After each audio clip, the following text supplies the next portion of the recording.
Hello students, today we are going to discuss about the federalism. पूरा federalism का concept आपको समझाने वाला हूं। विद इन 10 मिनट्स आप पूरा फेडरलिज्म खत्म कर सकते हैं, जैसे मैं आपको समझाने जा रहा हूं। चलिए स्टार्ट करते हैं।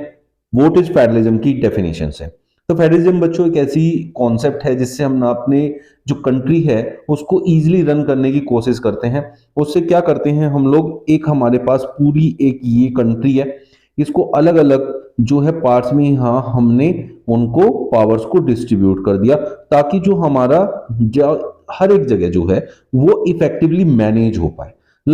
जब हमारे घर में शादी होती है तो हम लोग क्या करते हैं, अपने घर में से कुछ लोगों को अलग अलग रेस्पॉन्सिबिलिटी दे देते हैं, ताकि जो पूरी की पूरा बर्डन है शादी का वो किसी एक पर्टिकुलर आदमी पे ना रहे।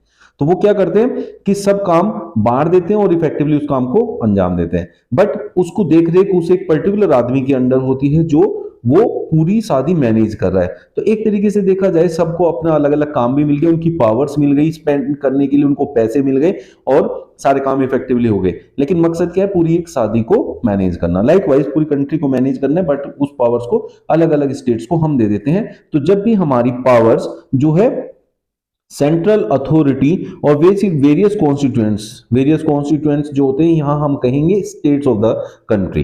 तो ये हमारा होता है federalism.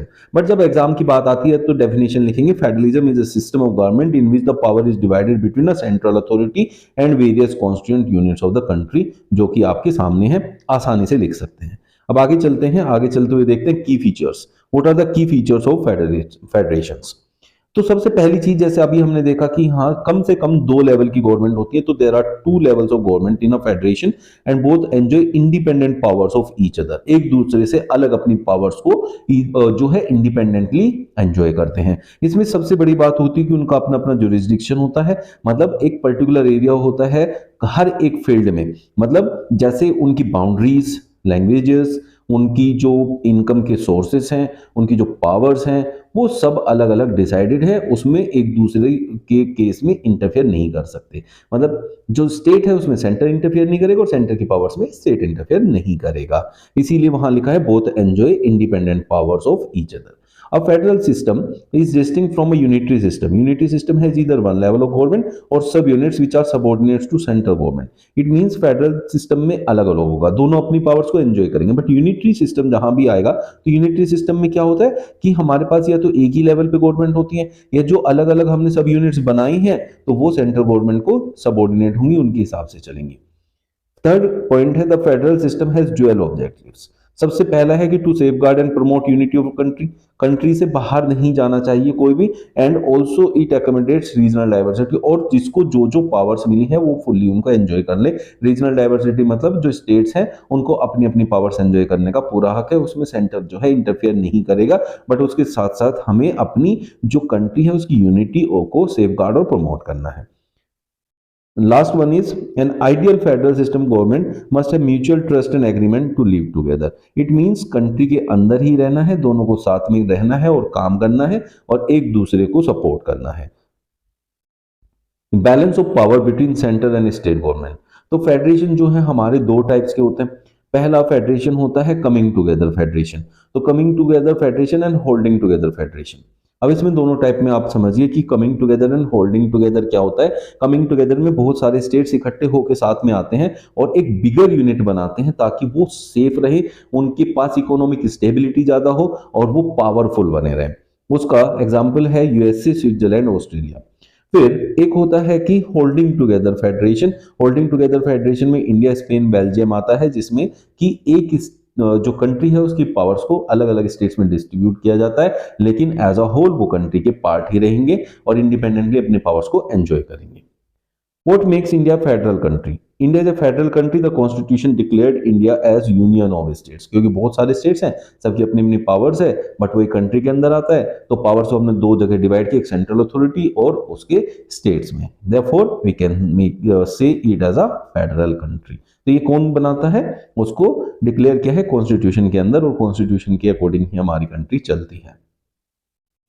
Three tier system of government में आता है कि अब हमारे पास टू टायर गवर्नमेंट थी स्टार्टिंग जब हमने करी, तो constitution originally provides a two tier system of government, the union and the state government. But उसके बाद ऐसा फील हुआ कि जो लोगों से है ना हमें डायरेक्ट जुड़ जाना चाहिए, और डायरेक्ट जुड़ने के लिए हमें गांव जाना पड़ेगा, शहरों में जाना पड़ेगा। तो वहां हमें जरूरत पड़ी गांव और शहरों के लिए एक गवर्नमेंट की, जिसको हमने कहा थर्ड टायर ऑफ गवर्नमेंट, जो कि हमारी पंचायत और म्यूनसिपैलिटीज के फॉर्म में ऐड हुई। Union list. अब यहाँ पर बात आती है कि जो हमारी यूनियन एंड स्टेट गवर्नमेंट है, तो उनकी पावर्स किस किस के अंडर में आती है, तो वो है यूनियन लिस्ट एंड एक है स्टेट लिस्ट। यूनियन लिस्ट मतलब जो भी पावर्स यूनियन गवर्नमेंट एंजॉय करती हैं वो क्या होगी भाई, एक बात समझो, यूनियन गवर्नमेंट जो है पूरी कंट्री की गवर्नमेंट है, तो पूरी कंट्री से रिलेटेड जो भी डिसीजंस होंगे ना वो यूनियन गवर्नमेंट के अंडर में आएंगे। लाइक देखिए यहाँ देखिए, डिफेंस पूरी कंट्री के लिए मायने रखता है। फॉरेन अफेयर्स, जो फॉरेन अफेयर्स है मतलब फॉरेन डील्स है, दूसरे देशों से डील करनी है, banking, communication and currency, this comes under union list. Where state list में आता है police, trade, commerce, agriculture, irrigation, ये सब वो उनके लिए जरूरी होते हैं, इसीलिए ये सिर्फ उनके अंडर में आते हैं, और ये उनके इनकम का सोर्स भी बनाते हैं, उनको सेफ्टी भी देते हैं। Like police, trade, commerce, agriculture, irrigation. फिर आता है कॉन्क्यूरेंट लिस्ट। कॉन्क्यूरेंट लिस्ट जो होता है ना वो दोनों की कॉमन होता है, तो स्टेट और यूनियन गवर्नमेंट मिलकर दोनों उस पर डिसीजन लेते हैं। उसमें आते हैं education, forest, trade union, marriage, adoption and succession. लेकिन अगर इनमें कोई भी ऐसा कुछ होता है कि कोई कॉन्फ्लिक्ट हो जाता है, दोनों मिलकर डिसीजन ले रहे हैं, लेकिन जो कॉन्फ्लिक्ट हो गया, स्टेट कह रहा है मेरा लॉ चलेगा, सेंटर कह रहा है मेरा लॉ चलेगा, उस कंडीशन में सेंट्रल गवर्नमेंट का लॉ प्रिवेल करता है। और जो इन तीनों लिस्ट में नहीं आते हैं, union list, state list, concurrent list, उनको कहते हैं आप लोग यहां देखिए। अब इसमें हम लोग बात करते हैं कि ऐसा जो आपकी इंडिपेंडेंस के बाद आया, कॉन्स्टिट्यूशन बनने के बाद आता है। तो कॉन्स्टिट्यूशन बनने के बाद जब बात करते हैं तो सब्सिडरी में आते हैं, तो इसमें है subjects which do not include in any three list are subject like computer software that came up after institution was made are known as residuary subject. Only union government can make laws on residuary subject. तो चार parts में divide हो गई, एक हो गया union list, state list, concurrent list और subsidiary subject, residuary subject. Residuary subject में मतलब जो भी डिसीजन लेंगे वो सिर्फ और सिर्फ सेंट्रल गवर्नमेंट लेती है, स्टेट गवर्नमेंट का उसमें कोई रोल नहीं होता है। Power sharing between union and state governments.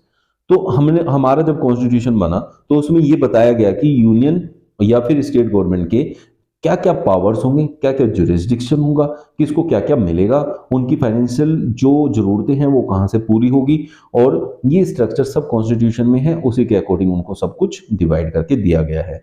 लेकिन any change it has to be first passed by both the houses of parliament with at least 2/3 of majority, then it has to be ratified by legislature of at least half of the total states। इस तरीके से powers को हम divide करेंगे और कोई भी change लेकर आएंगे।